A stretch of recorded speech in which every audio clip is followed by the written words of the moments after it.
between Indonesia and Australia was worth over $9 billion in 2009-2010, and many believe that this can be vastly improved through further negotiations. To strengthen this, recently the Australian Chamber of Commerce and Industry announced the beginnings of economic negotiations between Indonesia and Australia. To find out more about this, I'm joined from our Melbourne studios by Peter Anderson, the CEO at the Australian Chamber of Commerce and Industry. Peter Anderson, welcome to Business Today. Good morning, Whitney. Now, can you just tell us how this agreement will help pave the way for better flows of trade between Australia and Indonesia?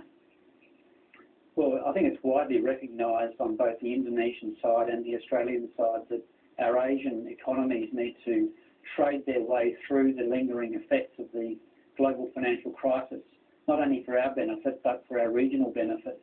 And our governments have started trade negotiations for an economic partnership agreement, and we think it's very important that the business organisations in Australia and in Indonesia get behind that.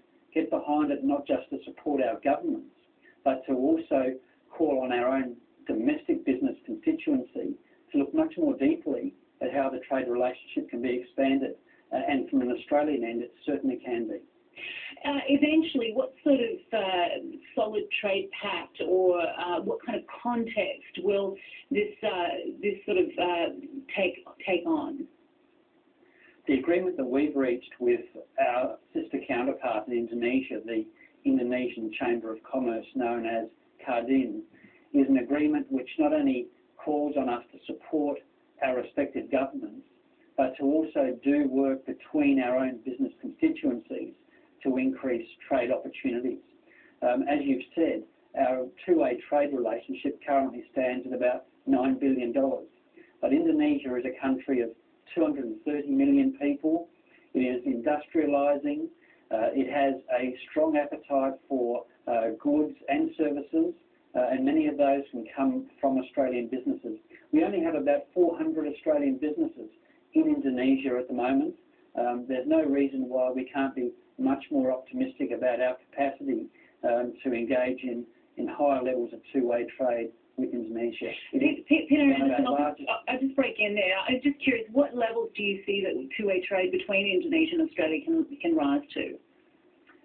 Well, currently it ranks about our 11th largest exporter and 13th largest overall trading partner. I'd like to see it come into our top 10. There's no reason why a country right on our doorstep of 230 million people, which is industrialising, which is now providing some leadership inside the ASEAN region, can't become a very substantial trading partner for Australia and for Australian goods and services to expand into that market. And that's what we want our governments to pursue. And we also recognise that the private sector has some responsibilities to make that happen. And practically speaking, what specific sectors will benefit from this? Well, at the moment, a lot of our trade occurs still around agriculture, wheat, cattle, also aluminium. We'd like to see, in particular, our service industries expand their capacity in the export market that Indonesia presents. We know that Australia has a very strong education system. We already have a large number of Indonesian students here in Australia. That is an important export market.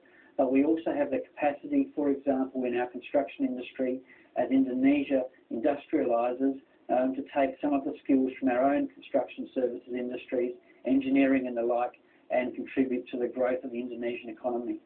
Now, these types of negotiations can be fraught with, certain agendas and also just, political minefields. So how long do you think it would take to get some sort of solid agreement?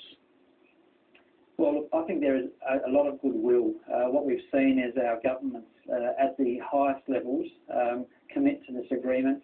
Just a couple of weeks ago in Jakarta, our trade ministers on both sides of the relationship met in conjunction with our business organisations.